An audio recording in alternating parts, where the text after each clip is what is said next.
okay? I'll talk about what underpins my philosophy here, what I call the 4 C's. We'll talk about that here in a second. But the old saying of all politics is local. My job is to represent you at the federal level and vote accordingly and making sure that we're taking care of national security. We'll talk about that word security a lot tonight because that's the great unifier.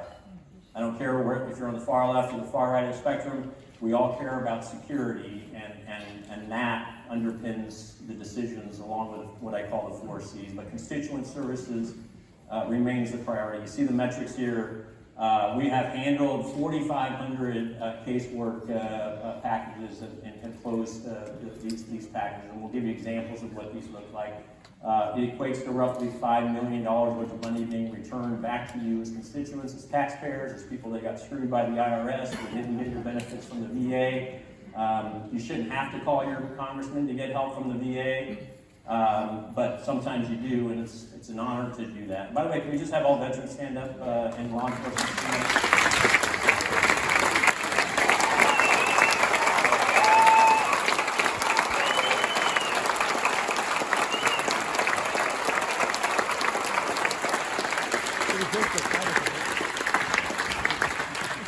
In some countries, it's wild for their citizens to think that they could have a forum where you can have 500 people in a room with differences of opinion and have it be civil and peaceful, and there may be some emotion tonight. I get that. I hope there is. That's good. That's passion. But we're blessed to be Americans, to be able to have forums like this, and it's because of our veterans, and on a daily basis, because of our sheriffs, especially in our district, that provide that security blanket. So thank you for that.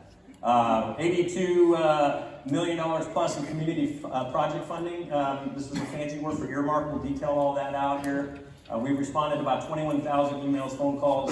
We had a gentleman say, we weren't answering his phone call. It was in the middle of a parade route, and I pulled him out on the parade route, stopped the parade. I said, "What's your name?" We got his information, and we made sure that we were getting a response to him ASAP. 851 meetings. I spent half my life in DC, half my life here in the district, which means a third of my time here in the district is in Santa Clarita, a third is in the Antelope Valley, and a third is in the San Fernando Valley. And while I'm here for that half of my life, I'm meeting with schools, I'm meeting with superintendents, I'm meeting with small businesses, literally anyone that has a need or has something that's creating jobs, creating the economic engines for our local communities, or needs any kind of help at all. 851 of those meetings. And what's cool is we retrieved 164 medals for veterans who got out and didn't have a medal.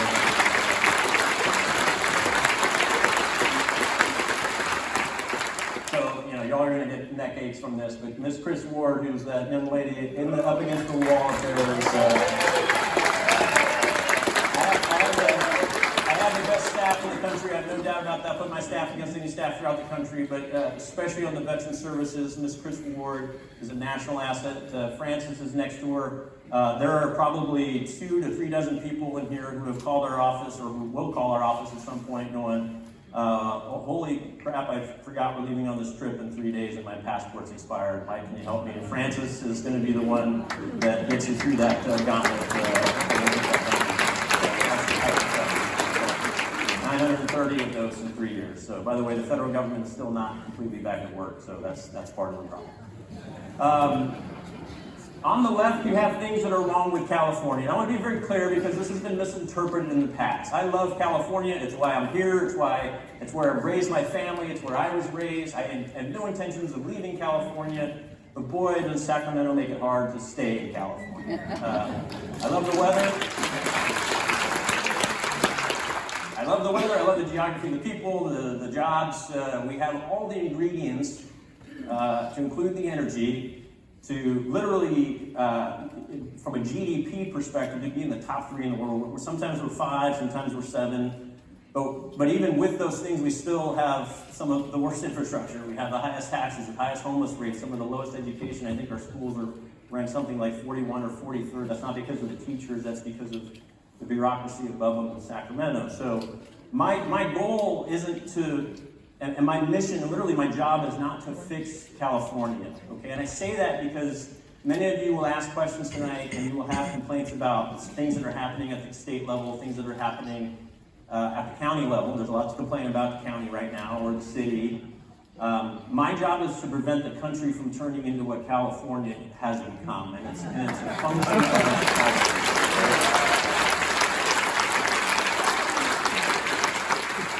and I'm happy to debate any of these things. If you guys have questions on any of these metrics, we can talk about it. But a good example is what I call Frankenrail. You may or may not have heard this term. This is a term that I will copyright and trademark and probably end up making money on later, but not as much money as we spent on high-speed rail. We have spent billions of dollars on this project called high-speed rail. Literally hundreds of millions of tons of concrete have been put up throughout the state of California, from one random place to another point, A to point G, but there's really no ridership demand there. And what people don't realize, and we didn't really realize this even ourselves until the last year or so, is that after spending hundreds of billions of dollars, and Scott, I don't know, where's Scott? What's the total of high-speed rail that we've spent roughly so far? 120 billion bucks. Sorry, that's what you make charts, right? I can't see the we have spent $120 billion so far on high-speed rail. Not a single mile, not a single foot of rail has actually been laid down. And this thing is planned to come right through Santa Clarita Valley, through the Antelope Valley, through the 14 corridor, and then through basically our district, right through the heart of our district. Okay, so one is fraud, waste, and abuse. There's no ridership. It doesn't know. I call it Frankenrail because it's this like ugly giant monster that doesn't. It's made of disparate parts. It doesn't know what it is, and it's meandering through all these villages and scaring the hell out of all the people that live there. Right? Literally, everyone that they're building this thing is protesting because they're building what looks to be the Death Star in their backyard, and no one wants it. And by the way, you're not going to get your money out of it. So we just introduced a bill yesterday that prevents the federal funding. Which, by the way, about 75% of the money for high-speed rail is from the federal government, so it's still your taxpayer money. The other 25% is California, your taxpayer money too. And so this bill will not allow the federal government to spend $1 on any high-speed rail project that is effectively not real or hasn't laid a mile of railroad. Okay, and this is not. I want to be clear, this isn't me saying we don't, high-speed rails are bad things. This particular one is a bad one. I support the one going from the AV to Vegas. That will have demand, that will have ridership, it will get used. This one goes from Modesto to some other random city in the Central Valley that no one wants to go to, and there's no ROI when we spend this type of money. Okay, so we're going to help hopefully prevent the waste of federal taxpayer funds on that. We just introduced that yesterday, and it will be bipartisan support. I talked about why I do what I do. The four things that underpin everything I do are the 4 C's: the Constitution, capitalism, free market competition, and the 4 C is charity.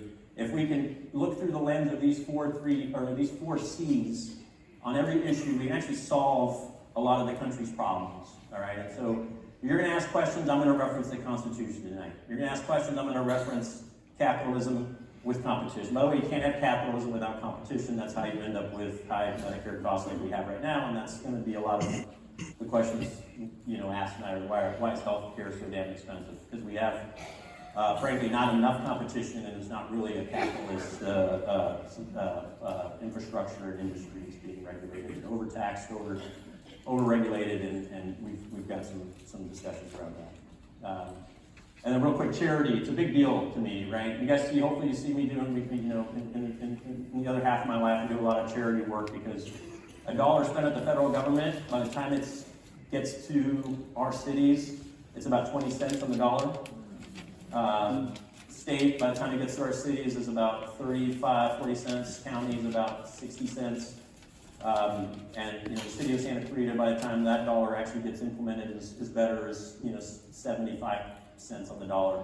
A good charity is like 90 to 95 cents on the dollar. So if local churches and local charities help us, alongside with all levels of government, we actually get a lot done. And this is why I think we need to be supportive of charities as part of that foundational thing. What can we help with? These are the issues that we can help with. So look at this. I'm not going to go through each one of these. You have a problem right now that you need help on. I can assure you that the federal government is making your life tougher. If you are spending more than a couple hours, a couple of days on any one of these issues, give my office a call, and we will save that time to fix the problem significantly. Again, you shouldn't have to call us, but we enjoy it. It's our job, and it'll literally save you a lot of heartache, and you can actually make your honeymoon if your passport expires tomorrow, which actually has happened. We've had guys call us the day before their honeymoon and go, "Please don't tell my wife," or my wife, but we need help. This is the contact information. You have brochures, or there should be flyers with all of this information in it. We have an office in the Antelope Valley, Santa Clarita office, as well as the DC office. Folks from the San Fernando Valley, we can go down to them. We also do the mobile office hours, meaning my staff literally goes on the road and will set up shop at one of the local businesses and basically be a mobile constituent service,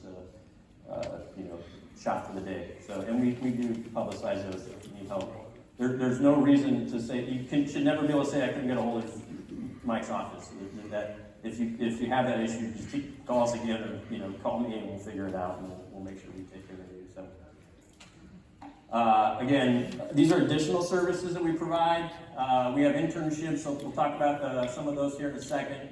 If anyone is interested in going to the service academy, I will only talk about Annapolis, very good school. It's like a prison with a great academic program, but highly recommend it if you're interested in that. You have to go through a congressional nomination process. Our office does that, and we facilitate that. The Academy Night is coming up in September for the next class, ballpark.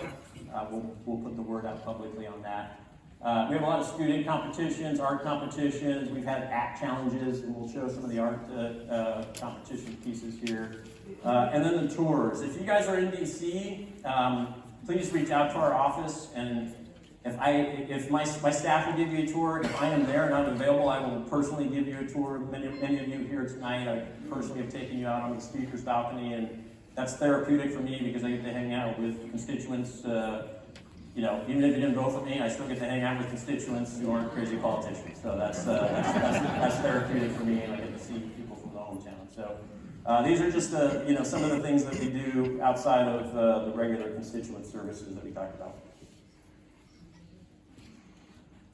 Jamil, cool guy, actually stationed out at Edwards Air Force Base.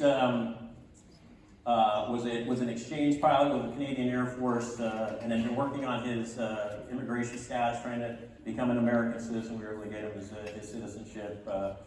I've been to a few immigration ceremonies where dozens of folks take the oath, become Americans, and doing it right. I'm the son of an immigrant. You guys know my dad came here in 1959. He came here legally, did it right. We'll talk about the border here in a second. And I'm a big believer in the fact that the immigrants among us right now, many of us are immigrants or sons and daughters of immigrants who come here legally, are some of the best Americans because they appreciate what this country has and what we have to offer. And we're blessed to do it.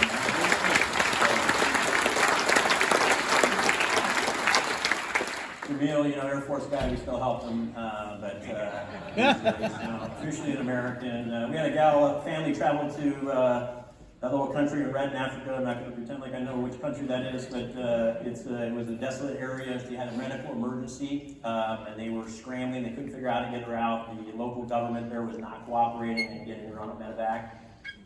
Charles, my district director, helped literally facilitate to make sure that the embassy there was doing their job, and we were able to get her out and in a timely manner, actually saved her life, got her back home to Santa Fe.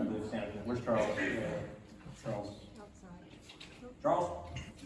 He's out front. Probably out saving someone's life right now. But we got her home just in the nick of time to basically save her life. Young child.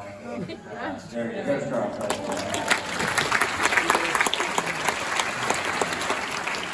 We talked about internship. This guy, I met him in Poland when I was going and watching in the early days of the Ukraine conflict. I went to Poland to watch some of the weapons actually cross the border into Ukraine.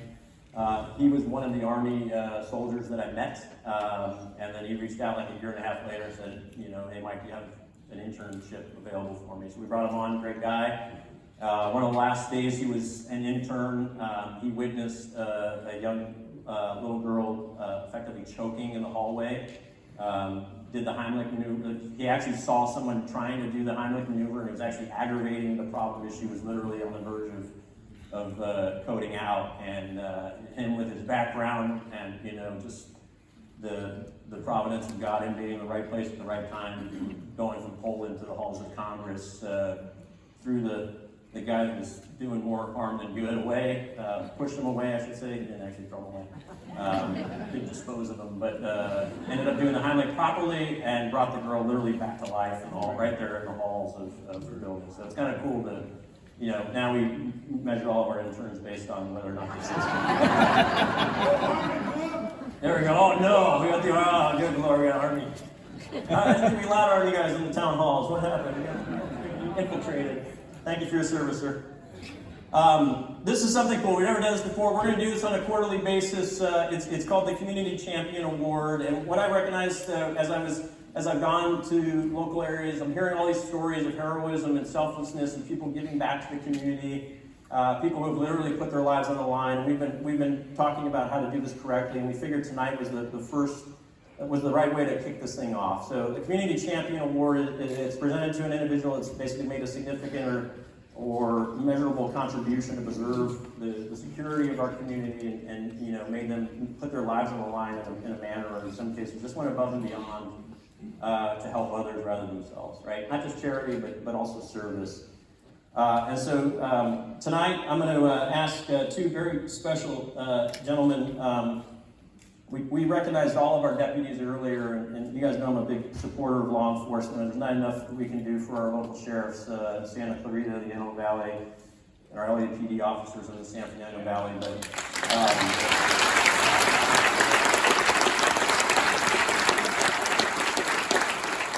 while there's not enough that we can do, there's more that we should be doing, and I'm very disappointed right now in the county, effectively the entire county, for not taking care of our sheriffs better. This defund the police movement had irreparable damage. These gentlemen are working, and ladies are working 40 hours a week, plus in some cases another 40, 60 hours of overtime every week. The academy classes are maybe pumping out 12 cadets every 2 or 3 months. And about half of them end up going and working in Ventura County. So they're not getting the relief. We saw Ryan Klinkenbroomer get executed in the streets of Palmdale just within the last year, broad daylight. So the conditions these folks are working under are very strenuous. We need to do more for our law enforcement. So God bless you guys. But these two...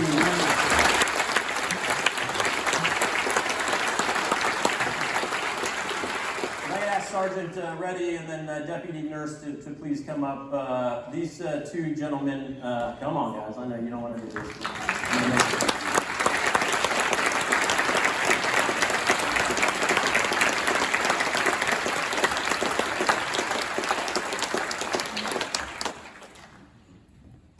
Sorry, thanks for coming again. Nurse, good to see you. These two guys are very humble. I met them at the Lancaster Sheriff Station up in the Antelope Valley, and it's been a difficult environment up there.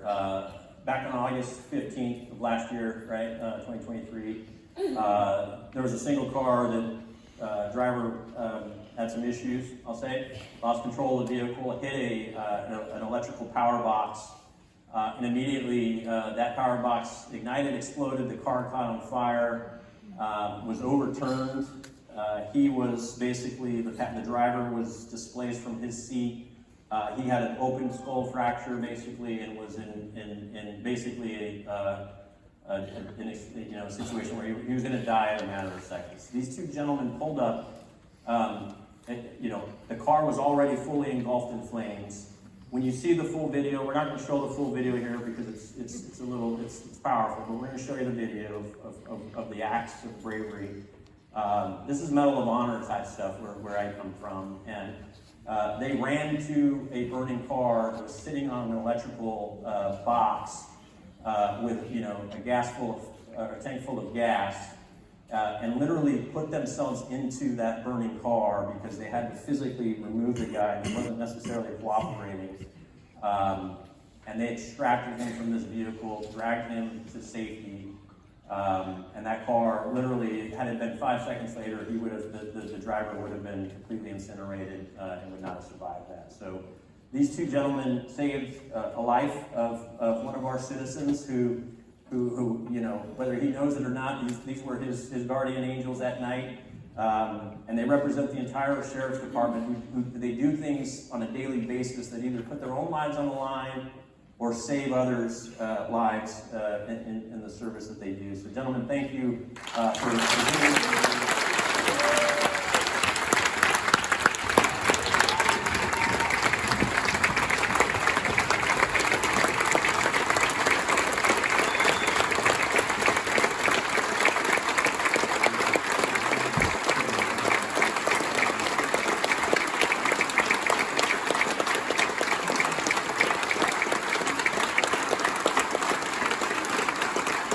This is a deputy nurse. By the way, these are two of the most humble people you'll ever meet. But he's accompanied, deputy nurse is accompanied by his mom and dad. Mom and dad, can you guys stand up as well? You know,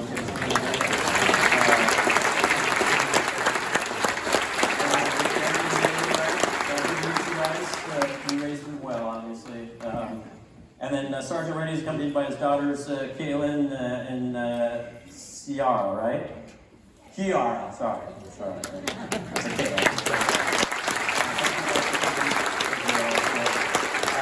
On behalf of the Regional District, we'll show the video here in a second. Deputy Nurse, I want to thank you, commend you for your heroism.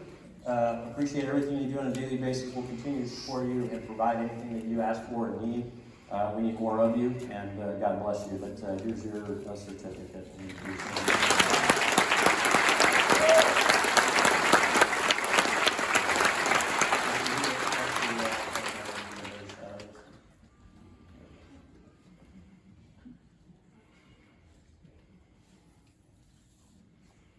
All right, thank you. Sergeant Reddy, the more senior guy, but man, when you watch this video, you guys will see the amount of leadership and courage, the emotional stability we needed to endure what you're about to see here. It's an example of courage under fire, literally, and leadership that is super rare. So thank you, sir. God bless you.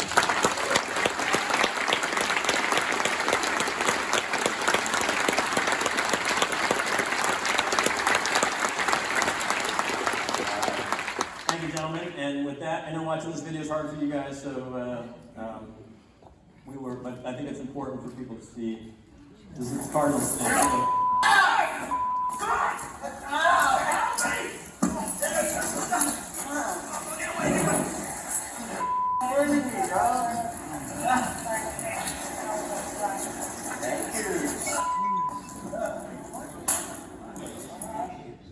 So there you go. By the way,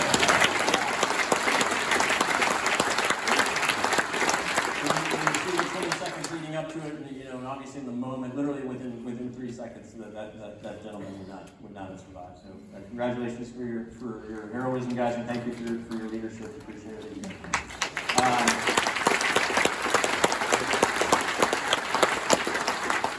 Another cool thing, we have an art competition. High school students can apply. The winner of the art competition has their piece hung in the halls of Congress in the corridor that we walk to the floor to vote.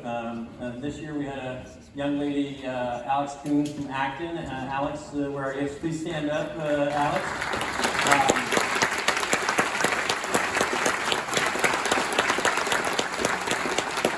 She had a free trip to DC and got to come home after a couple days, luckily for her. And her painting is now in the halls underneath the Capitol there. It's pretty cool, and I'll show you the piece here in a second. But from Vasquez High, and then you got mom and dad here, right? You got Justin and Anna, and then your brother Adam, who I didn't get to meet out in DC. So good to see you guys. And here is her piece, which you can see is pretty cool.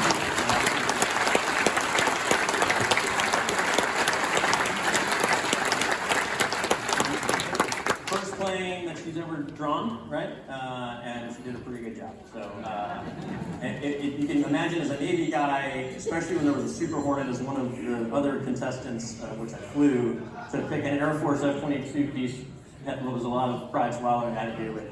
She did an amazing job on it, and it's literally one of the favorites in the hall. All right. So in the district, we talked about 851 meetings. Just an example. If you want us to come visit businesses, if you want us to come visit your organization, please reach out to our office. We're happy to do that. In DC, just a reminder, I'm on these 3 committees. These committees, to be honest, I pinch myself still to this day. These are committees that people who have been in office for 12, 15 years still want to be on. They want to be an appropriator. They want to be on the permanent select committee on intelligence. They want to be on science-based technology. For our district, there's no better committees to be on. I'm on the defense subcommittee within appropriation, and as you guys know, aerospace and defense is literally the majority of the economic revenue in our district. So to be in that position as an appropriator, to also be science, space, and technology with all the NASA and Plant 42 stuff, and all of the supply chains underneath us in Santa Clarita, I'm in a very unique spot, and I'm blessed to be there. And obviously, my background as a naval aviator, but also my background as a defense contractor, and I bring a subject matter expertise that is well fitted for these committees. But I cut in front of a lot of old timers that weren't happy necessarily I was there until they saw the results and they understand why now. So this is good for our district. I put this chart up. It was an interesting splatter chart, right? Those little dots, all the gray ones, there's 435. That's every single member of Congress. And I'll let you pick your favorite, whether it's AOC and MT or MTG, and you can figure out where they are on this map. But I'm that little red dot. Okay. This is based on tens of thousands of votes over a certain period of time. This is just the last 2 years worth, so a couple thousand votes on this chart. But my position on this scatter chart has been relatively stable. Okay, and on the vertical axis, it's other votes, and on the bottom, so think of social programs, social policy issues that we vote on, and on the bottom it's economic and redistributive. Basically, think of money issues, right? So from a fiscal conservative policy or social conservative policy, this is where I fall. This is factual data that is certainly backed up and updated on a daily basis by every vote that we take on the floor. So the point of this isn't to argue with anyone here. This is facts. Some of you want me to be further right. Some of you want me to be further left. I am who I am, and I believe in what I believe, and it's anchored to the 4 C's that we talked about, primarily the Constitution, and above all things, the security of our country. And I do what's right based on the security of our country, our neighborhoods, and we'll get into those facets. My dad, before he passed away just 2 years ago, he said, son, you're an umpire. You call balls and strikes. And when I vote, I have a yes or no. I don't have a no, but if I could do this, I would, right? I don't have that. I have to vote yes, I have to vote no, and I won't vote present. That's an option because I think that's a spineless way to legislate. So there's some people that do that. By the way, I won't miss a vote. I have missed votes. There's reasons for it, but my batting average is higher than about 95% of the members of Congress. So my job here tonight is to explain the yeses and the nos, but this is where I fall on the political spectrum. Okay. There's people out there that are going to say I'm extreme far right or that I'm not far right enough. This is ground truth. The quote on the bottom left is from the New York Times, who, I'm not a big fan of them. They're not a big fan of me, but they did make this observation about me in terms of a very short list of legislators who do actually work across the aisle. And while I may not vote the same way as the party across the aisle, I understand, especially when you're in the minority, you need their support. You got it. And we'll talk about a bill that I got passed while I was in the majority that helped the military. And this is one of our constituents who's a Democrat who, obviously didn't agree with every vote, but this was her perspective on me. And so this is why I do what I do. This is why we need to communicate. Some people vote and think and rationalize with their heart. Some people do the same with their mind. And we don't all speak the same vernacular, but the great unifying word is security, and that's the focus of the next few charts here as we go through this. Real quick, again, just testimony of bipartisanship. By the way, I don't think bipartisanship is a bad thing. I think it's necessary, especially in this very caustic environment, to work across the aisle. someone is crazy and they are clearly wrong, I will not work with them on that particular issue, right? But and so we don't compromise our value. I don't compromise my values and my principles. And I think I've even signed on to an AOC bill at some point. What was the issue on that? Yeah, deep fake stuff. I got you can get on an AOC bill. So she and I don't think we're doing anything else. But top 30% in terms of bipartisanship. That's me with Salud Carbajal. We'll talk about the bill that he and I wrote it. He agreed to help me get it through when he was in the majority and I was in the minority. We'll talk about the benefit of that. And just the other day, I did a podcast with Jimmy Panetta, who's former naval officer. He's a Democrat. He's rational, and we talked about the crime problem in California, especially the smash and grabs and Prop 47. We'll talk about Prop 47. And for this 45-minute podcast, we literally said the same thing about this one issue and reiterated it over and over again. Okay. Now we don't vote the same way, but we're not working in Sacramento either. But he agreed that what's happening in Sacramento was crazy, and that what the legislators are doing up there has gotten very extreme. And to hear a colleague across the aisle basically say the exact same things that I've been saying about Prop 47 and things like AB 109, Prop 57 was very refreshing. So the more we talk, the more we understand we actually have more in common. The problem is there's all these other forces that try to divide us, right? So we have to consciously sometimes force ourselves to do podcasts so that we can understand where the solution is and not just where the separations are. In the end, we all want security. There's more than these 7. This is how I view everything that I vote on. Every issue, every appropriations bill, every law that comes, up, every issue, I view it through these 7 buckets. Okay, these are, to me, and they're kind of in the order that I think is a priority in terms of my job at the federal level. So we're going to walk through each one of these and what it means, and then I'll try to wrap this up as much as we can so we get to Q&A. Economic security. Right now, the number one thing we're going to talk about tonight is how painful the economy is, how inflation is kicking us all in the butt, how we are paying higher taxes, higher insurance premiums. We can't afford to pay for anything. I've got a chart that illustrates all of that. I introduced an Inflation Prevention Act, which basically says any time that the year-over-year inflation rate is above 4.5%, Congress cannot introduce legislation that actually increases discretionary spending, okay? And that would have fixed our problems. We'll talk about it here in a second. Mine was the Inflation Prevention Act, which actually would have helped to prevent inflation. The one that got signed into law that I voted against was the Inflation Reduction Act, which the president at the time actually conceded was never meant to actually combat inflation. Those are his words. You can go find those. So spending more does not mitigate inflation. You have to cut costs and do growth measures. Now, that cutting does not come at the expense of Social Security, Medicare, and VA benefits, okay? And it doesn't come at the expense of our citizens.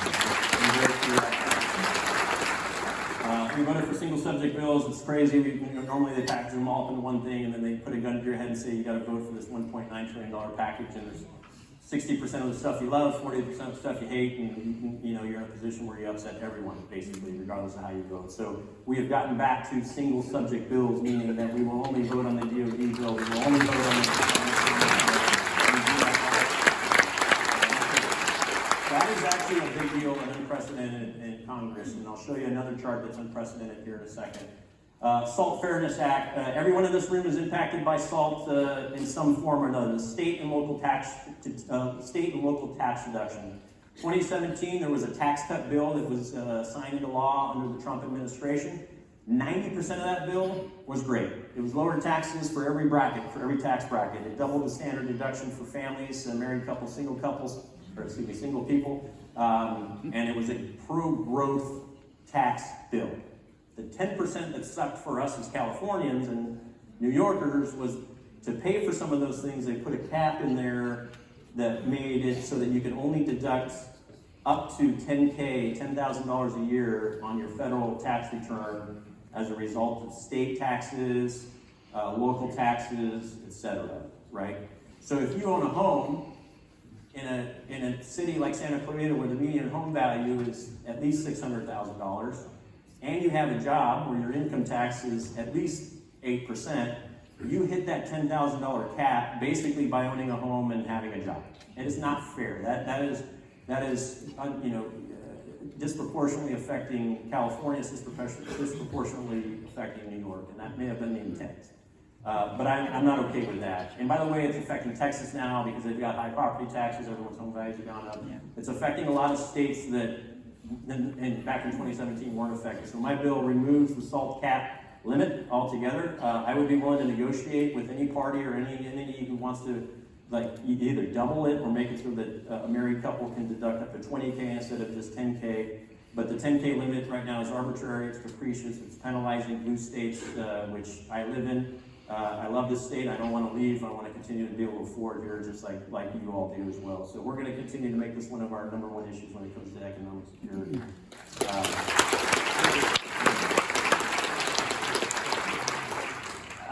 I'm a PowerPoint geek and I'm an Excel spreadsheet nerd, so bear with me, okay? So this blue line is what the government has spent from the years 2008 to 2019 on what's called discretionary spending. So this is actually the money that Congress has control over. Okay, not mandatory spending. This doesn't include Social Security. By the way, Congress can't actually touch Social Security. So this narrative that Mike is trying to cut Social Security or in some way jeopardizing Medicare, and no one in Congress can do that right now. It's mandatory spending that is a product of the executive branch as well. That it's not just a legislative branch. This is the discretionary spending that we approve and we budget and pass bills every year, usually late because it's a very split government right now. But you can see for roughly 11, 12 years, it was flat. That's actually not what most people realize. That the government, from a year-to-year basis, spent about $1.3 trillion a year. And all of a sudden, 2019, you see that tick up. Okay, and with that uptick, you've got the CARES Act, which was all the COVID money. In 2011, in this blue line, you've got the America Rescue Plan, which didn't rescue us from anything. And you've got the Inflation Reduction Act, which didn't do a damn thing to reduce inflation, okay? So the annual 1.3 turned into 1.5, turned into 1.7, turned into 1.8, and then we put these three bills over the top of those things, which added up to $6 trillion. So that leads to, effectively, within a 3 or 4 year period, a $10 to $11 trillion operating budget. So it's like a business, or it's like your home where you normally, if you make $100,000, you spend hopefully 90K. All of a sudden, for 3 years, you decide, I'm going to spend, 600K. Well, you can maybe do that for 1 year and take out a loan and survive. You can't do that for 3 years without going bankrupt or becoming insolvent. That's what our government did. This is why I voted against some of these bills, because these weren't good spending bills. And in many of these cases, there weren't enough human beings to actually execute this money. And in many of these cases, the states ended up having to give the money back to the federal government because they couldn't obligate and execute. When Newsom advertises that he went from a $70 billion surplus in FY23, and then just in the last 6 months says in FY24, we're operating in a $40 billion, $50 billion deficit, it's because he had to cough up all this federal money. Okay, so this is why we have that. The red line is the inflation that goes with it, so it makes sense. We have all this cash out there and all this spending going wild. The cumulative inflation effect during this period since 2019 is 23%. That doesn't, just because the line comes down to 3.5%, it doesn't bring the cost of things down. We have to actually go negative now on inflation, which is called deflation, which is also called a depression or a recession in order to get costs back. So you are effectively paying 25% more than you did just 4 years ago because of the excess spending. That's what I'm talking about when we're talking about fighting. Community projects, I don't want to spend too much time on this. These are earmarks. I don't care if you can call them whatever you want, they're earmarks. This is how I can directly put money into the district. We've had 33 projects be approved. We have more in the queue for this fiscal year. 90% of them or more are being approved and actually executed, yielding about $82 million. And then the request for FY25, you can see is totaling $28 million. We'll talk about some of the projects. You can read them there. COC itself, we got money, a few million dollars for an advanced technology center to help train people in aerospace production, which is a huge gap right now for the workforce. We've gotten an earmark for servicing students who are homeless, who want to go to school, to help get them training, to help get them the resources that they need to go to a fine institution like COC. and you can see all these things here. So these are the three that specifically are for College of the Canyons, which is just where we happen to be. We can go to any part of the district, and you will see that there's an earmark with a substantial amount of money that we have gotten behind it. That is the district in gray.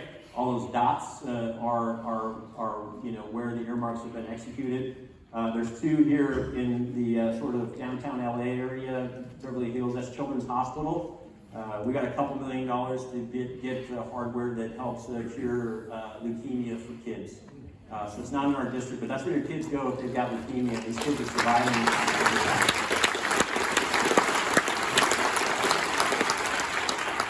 We keep asking Acton and Alameda to submit their requests, so if you guys got any good ideas. There are rules, there are limits, and we've got things, but these are the 33 projects and the dollar values. For Santa Clarita specifically, you can see that. These are all on our website. We have to publicly disclose these. There's conflict of interest stuff that we make sure that we're clean on, and so you can go access this on our website if you want to. You click on the little button and it pops up and all the little details show up. It's kind of nice. So. And we always encourage people to talk to our office if they have ideas. This is the Antelope Valley. We got a lot of stuff for the Sheriff's Department on the annual basis. So if they can't get the full funds that they need from the county, we fill in the gaps and buy them hardware and radios and stuff like that. So that's a big deal. But that's a lot of money. Neighborhood security. I introduced the Steve Owen bill, which basically Sergeant Steve Owen was executed a while back in the streets of the Antelope Valley, broad daylight, just like Ryan Klinkenbrunner was last year. This bill basically makes it a federal felony with a punishment of no less than the death penalty or life in prison if you kill a cop. Yes.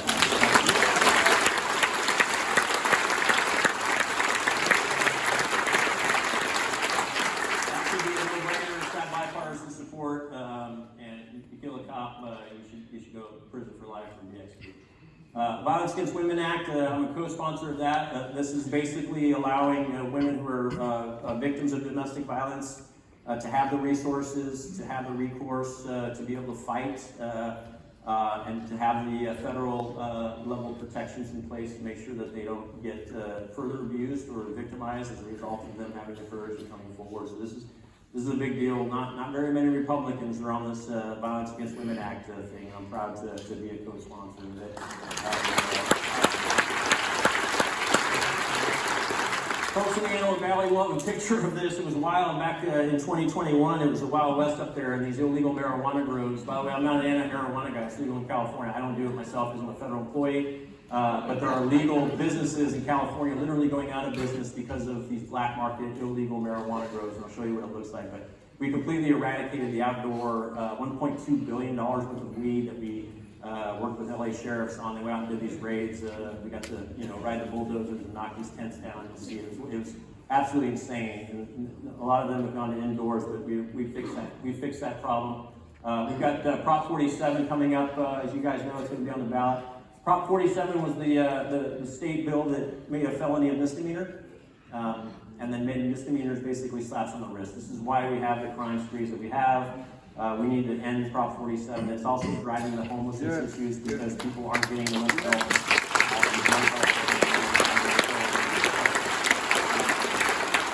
Please pay attention to that. That's a state issue that I'll be very vocal about that. Combating the fentanyl poisonings act. We've got families in here who have lost their loved ones right here, and this poison of fentanyl is coming across our border. 75,000 deaths a year in the country as a result of fentanyl poisonings. This is very sensitive because I've met with a lot of the families, and I'm very sensitive about the issue that these are poisons. Kids don't know that they're taking necessarily fentanyl. They think they're taking Oxycontin, Adderall, or some drug that they think is a prescription drug that they may have acquired from a friend or through an app. And literally everything that's not prescribed and not legal now is basically made with fentanyl. And these aren't chemists that are making these pills. So what this does is effectively gives more resources at the federal level to local agencies, but it also gives more resources to local schools to help educate children on the threat of fentanyl. So please, the bottom line, the message to parents, we have victim survivors that we can chat with afterwards if you'd like. If you would like to do this experience. We all know someone that's been a victim of this, but talk to your kids about it. They should not be taking any pills that are not prescribed to them that you are not aware of. That's I don't care if they're 30 years old. They shouldn't be. They will eventually be exposed to this very lethal poison. Fire Weather Development Act, we'll talk about that here in a second. This was basically an effort to give more resources, more technology to fire. We're going to have a tough fire season this year, and we'll talk about that here in a second. Wildland firefighters, we have any wildland firefighters here tonight? These guys are making like 50% of what the county firefighters are making and what the Cal State firefighters are making. So we need, and half of our district is actually federal land where the wildland firefighters are working. So they are literally having to quit to go work for someone else that's paying almost double just to make ends meet and live in Southern California. So we've got an initiative to get them basically level set with the local county and state firefighters as well. And then PSPS. You guys remember PSPS? These power shutoffs, right? This is something, before I was even in Congress, I went up to Acton and Agua Dulce. Agua Dulce had 4 days where they had no power, and their wells are actually electrically driven, so they had no water as well. And I railed on Edison. I was very blunt, and I was very aggressive with Edison. But this turned out to be a pretty good news story, and I want to actually thank SoCal Edison. We've got a chart here. I think it's the next slide. Yeah. Since we have partnered together from my office in Edison, and Rochelle, are you here tonight? Rochelle. She is. Oh, there she is. Right, way in the back. Can you stand up? You might stand up. Miss Rochelle is from Southern California. Michelle Silsby, and you can see the metrics here. We haven't had an actual full-on power shutoff in the last couple of years, and a lot of it was just recognizing that these PSPSs, these thresholds were set too low. It was impacting our constituents in a certain way that was very dangerous. And then the other half of this is Edison, making a commitment to harden the grids, to put the insulators on our power lines, and at a very high, disproportionate value they invested in our district, especially given the wildlands in our area and the remoteness of Acton, Agua Dulce, Santa Clarita, the population density, losing that much power all the time. The 92% reduction in outages since 2020, from 2020 to 2023. And I just remember one warning even, and it was like 50-mile-an-hour winds, which you got to go, okay, that's a legitimate, warning at that point. But thank you, Edison, for committing to it and then executing on it. And then I want to say like 60% of the money spent on hardening the grid was actually spent in our district. We only represent like 15% of our district.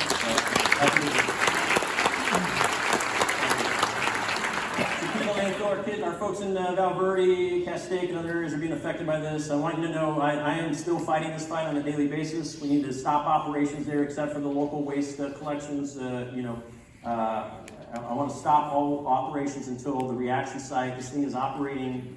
There's a part of Chiquita Canyon landfill that is operating at 250 degrees below the surface temperatures when it should be at about 130. Okay, there's fumes. There's toxic odors coming out. It's not just bad smells like a trash site. It's actually toxic benzene levels and other caustic VOCs. So they need to stop operations there, except for Burtec and other unincorporated areas in our district, to allow our folks to not be affected by trash services. Pivot all that headcount to rectifying, getting the root cause, figuring out how to fix this problem. I don't believe just putting tarps down, and I don't believe just doing the stuff that they have been doing is going to solve this problem. We've got to figure out the physics behind this chemical reaction, and then people need to be held accountable for it. If there was malfeasance and people covering it up, they need to be held accountable. But Mike, this isn't a federal issue. Why are you getting involved? Why are you poking why are you being so mean to the county supervisors? It's because it's my backyard. I am a constituent. I care about this. You guys, I've seen firsthand in Val Verde and Castaic the health struggles that people are having as a result of this. And oh, by the way, we did now get the EPA involved, so at the federal level, we have a big, adult and legal health issue as well. There's a relief program that Chiquita Canyon, the company that owns the dump, put this relief program in, and it was like a black box. They asked you to apply, but they asked you for your name and basically your address, and then they come back to you and go, well, you get $500, and then someone down the street gets $4,500. There's an algorithm, but they won't share it with us. There's a formula that they use. So I called their lawyer and had a very frank discussion with him last week, and he basically said, Mike, I'm not going to tell you what the formula is.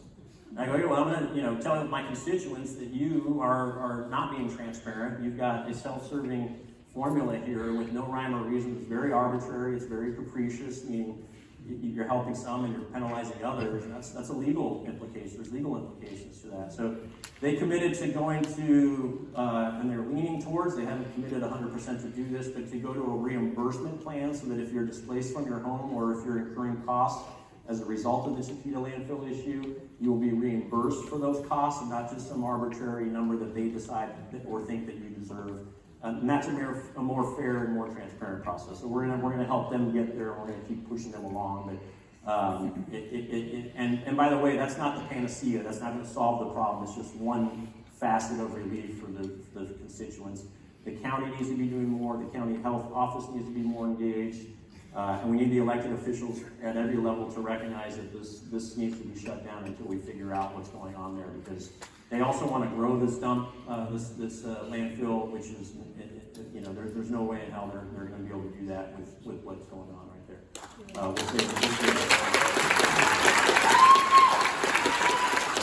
real quick, this is what one of the illegal grows. This is one of the smaller ones in the Antelope Valley. This is like probably 50 acres of illegal marijuana, and you walk in there and you want Doritos right away, just smelling it. This is before Team Garcia and the sheriffs, and after Team Garcia and the sheriffs. And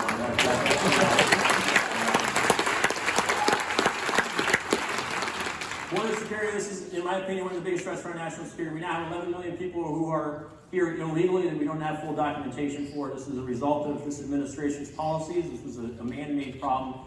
I haven't been doing everything from a congressional perspective. We have passed laws that it is already illegal to enter the country illegally. Okay, so it's not that there's not enough laws, it's just that we have an administration right now that is literally not enforcing the laws despite the Supreme Court telling them they have to. We've passed H.R. 2, 13,000 pounds of fentanyl were seized in just one incident. We've had 46 fentanyl-related deaths in our district alone this year. Okay, and what is this, August? I think we had like 97, close to 100 deaths last year throughout our district. So this is a real problem, and we now have a 2,000% increase in illegal immigrants who have come from China, and this isn't picking on any ethnicity. This is pointing out the fact that we have our peer adversary that has nuclear weapons and a plan to fight us at some point and take over Taiwan, entering our country at exponential rates illegally. And legal immigration is great. We talked about that. We need that. But what's happening now is not okay. National security, we go on and on about this. One of the cool things I talked about, bipartisan, Military Spouse Licensing Relief Act. We got that signed into law. That is now the law of the land. Spouses of the military. If you're a nurse, doctor, teacher, anything with a license, you can get orders from one state to another, and your spouse doesn't have to get requalified and pay for recertification. So that's good for us because now we get more teachers, nurses, and doctors. Probably enough lawyers, but it actually doesn't apply to lawyers because there's different laws in every state, so they do need to get recertified. So, and then I also secured the highest pay raise for our junior enlisted in American history. It's something like 20%. Raises were 3 to 5%. We got 20% raise in 1 year, and we're gonna keep doing that, especially for our junior enlisted who are currently making, before this, they were making about $12 an hour, which is half of what an in-and-out worker makes. That's insane. We can talk about Israel. There'll be questions about that. We got to stand with Israel. You guys have seen me be very vocal about that, and we are going to do that. National security. This is a cool picture. I don't know why he's looking at me like that, but this is the Secretary of the Air Force actually came to California in 27, and we hosted the inaugural North LA Defense Forum where we had 80 businesses, aerospace businesses show up and actually grill him and tell him the problems that they're having and what they need in order to go faster, to produce weapons faster and take care of our industrial base issues. And so it's pretty cool to have the Secretary of the Air Force actually come to Plant 42 right at the epicenter and really at, the backbone of our economic engine and address these issues. We had the chairman of the Defense Appropriations Subcommittee, Ken Calvert, come up as well. So this was a powerful event, and that Plant 42 is now, there's jobs looking for people now, rather than people looking for jobs. And we have done, we got a lot of opportunities there that trickle down to Santa Cruz as well. School safety, I want to just talk about this. I introduced a bill called Cash to Classrooms Act. I don't know if everyone knows this, but there's only 5 states in the country that calculate school funding based on attendance. And lo and behold, California is one of them, right? Upside down on everything. So what happens is, if a school only has 90% attendance, they only get 90% of the funding that the state budgeted for them. So you're penalizing the schools, you're penalizing the teachers, you're penalizing the bus drivers, the students, the classrooms, the technology. And so I introduced a bill that basically, from a federal perspective, will prevent states from tapping into federal funds unless they get away from this average daily allowance construct. If you budget for it, it should go to the schools. And the sad part is that there's actually people in Sacramento rooting for kids not to go to school because they get paid, right? That 10% decrement coming out of our school districts is going up to bureaucrats and different pots of money in Sacramento. This could be a 10% raise for teachers. This can be buying more buses. This could be buying more security for our schools, more technology, more infrastructure, however the schools want to use it. Also introduced the Safe Schools Act, which takes unspent COVID funds, billions of dollars, and actually funds school resource officers. Think of these security officers on school campuses. And the way the bill is written is basically for every 500 students, it's required to have 2 SROs. So if your school has 700 students, you have 4 SROs on campus at all times. They can be uniformed, they can be ununiformed, armed, unarmed, whatever the schools want. But the fact that members of Congress have more security in their offices than our kids, who are more precious, in my opinion, have at their schools is wrong. And we got to figure out how to pay for that. The federal government needs to do that. So that's what this bill does. Did that vote take place today? It's supposed to. So the county, by the way, is voting either today or tomorrow. So call the supervisors to remove SROs from all LA County schools, which is insane to me. So please call your supervisors and make sure your voice is heard on this issue. We know the parental rights challenges that we've got. I want to raise my kids. I don't want the state to raise my kids. I want the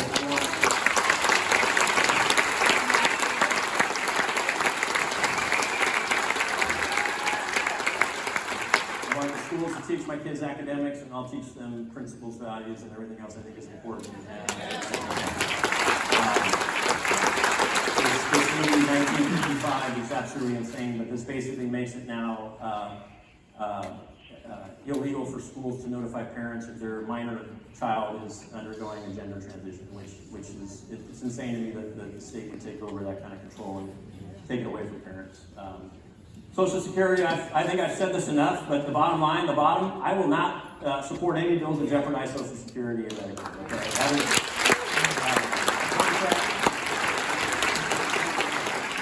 I've introduced bills that make sure there's no fraud, waste, and abuse, and introduced bills to make sure those are all fortified.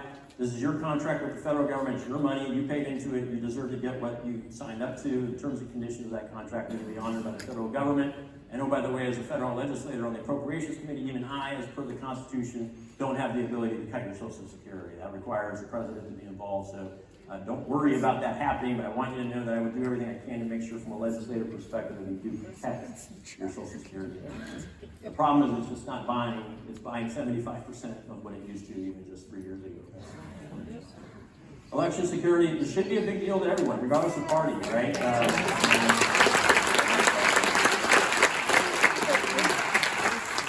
First of all, it's a terrible picture of me, so I don't wear glasses in real life. That's just me trying to look smarter. Voter Integrity and Defense Act basically requires some form of ID before you vote. That's the reason.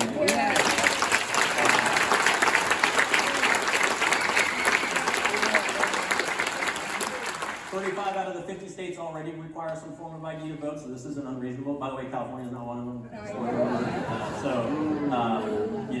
It's reasonable. Everyone should have the right to vote. If you're a legal citizen, your vote should be counted with 100% confidence, and your vote should only be counted once.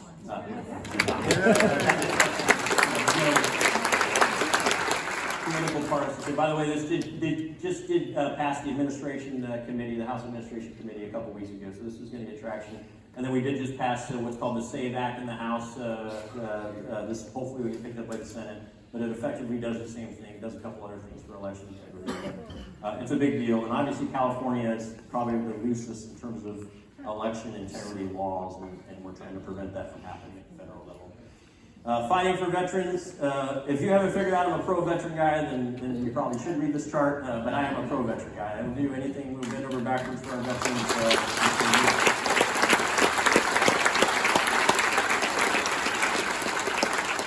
This quote's pretty funny. I won't say who said this, but a member of Congress. We got a new facility started up in the Antelope Valley. It's going to be a full-service medical treatment facility, so that the folks in Santa Clarita and the Antelope Valley don't have to drive down to Brentwood to see the VA. They've already started that process. And again, this is because we kept going to their offices and giving them a hard time and inspiring them to help us. So that this will open hopefully within a couple years. August of 2025 is the promised opening date. This is supposed to be a full service, no kidding, VA clinic in our district. That quote is another member of Congress who has been in Congress for about 15 years now or so. And he/she, I won't put a name, gender or name to it, made that comment basically saying, it took me 10 years to get this, and Garcia got it in 2, and that was in a meeting with the VA with all of us there sitting there. I'm like, hey, sorry, squeaky wheel, we're going to get the VA center. So that's a big deal. That saves you 2 hours of commute drive if you're a veteran in Santa Clarita. It saves about 3 hours for someone else.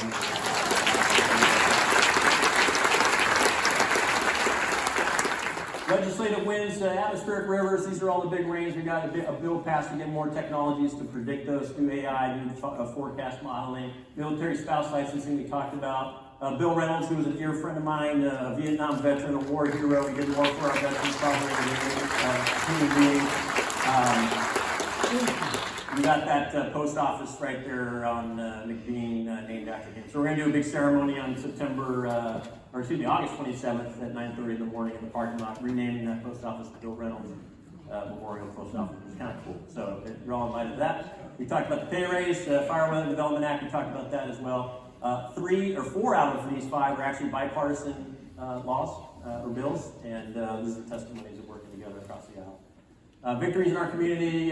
This was a gentleman who got stuck in Ukraine with his family during the worst part of the invasion in Kiev. We got him, his family, and his dog actually out of there. Again, there was Charles working that. We talked about Bill Reynolds already. We've talked about the service academies. About 55 have been nominated now and are doing well. This City of Hope mobile van was one of the earmarks. It's available in Santa Clarita. This allows, it's literally a van that's got all of the cancer screening devices in it. So if you need a mammogram, pap smear, they come to you. And it's meant to service lower income neighborhoods or areas where it's more difficult to get to medical facilities. It's effectively free. That was our earmark. So we'll get that scheduled. It's making its rounds, going to different locations, but if you contact City of Hope, you can find out where that's going. And that's already starting to save lives. Then we got a young lady, we talked about charity as part of the 4 C's. Berkeley, if you want to stand up. Miss Berkeley Nunez started a nonprofit here at the Santa Clarita Valley.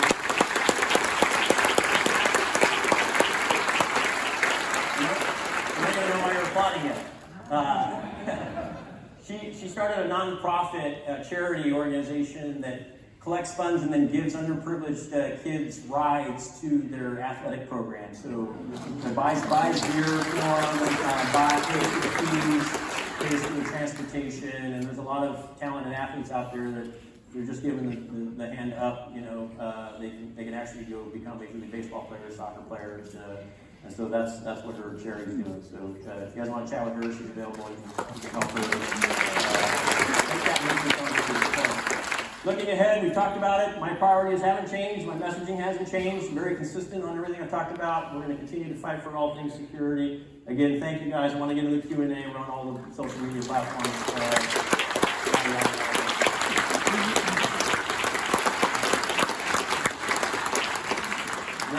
You know, TikTok's not on there. TikTok should be banned. All right, with that, we've got Liam over there and Garrett over there, and we will do random numbers. We're going to call 8 at a time. Please queue up either on the left or right side, and then we'll go as long as appropriate here. And this is the fun part for all of us, right? All right, I'm going to list off 7 or 8 numbers, as the congressman said. Please come over, make a line as soon as I read your number off, with either me or Garrett, whoever you're closer to. And yes, I realize I went long, so we'll give you more time. 83.